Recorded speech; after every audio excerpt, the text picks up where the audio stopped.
Today, it's time to get schooled. And speaking of today, did you know that on this day, January 17th, 1562, the Edict of Saint-Germain in France grants religious toleration to the Protestant Huguenots? The intense clash throughout Europe that arose in response to the Protestant Reformation involved more than just theological differences. Every facet of life was threatened. Bloodshed was an all too common outcome. The French Protestants, the Huguenots, were no exception. When the 10-year-old Charles IX was crowned king, his regent Catherine de' Medici saw an opportunity to bring an end to the strife, the friction, the bloodshed.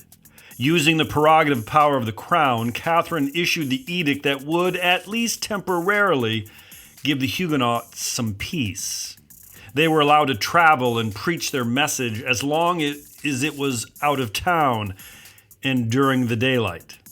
The Catholic-ruled Parliament in Paris was not pleased. It did not take long before many French noblemen blocked enforcement of Catherine's edict. The wars of religion began in earnest.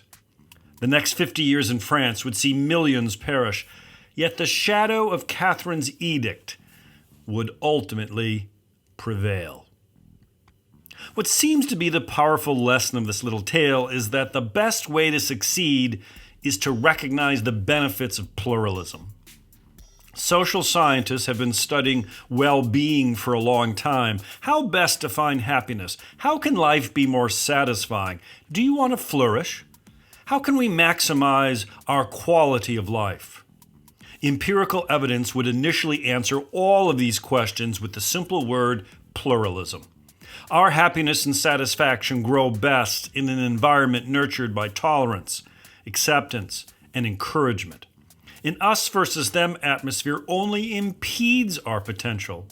The founders knew this. Madison wrote quite plainly in Federalist 10 that pluralism would mitigate the ills of faction. Pluralism is a necessary element to any successful democracy.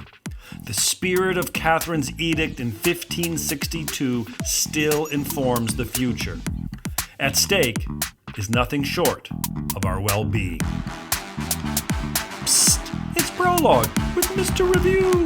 It's a podcast that is actively digging tons of earth to find an ounce of gold, striving for a more perfect union.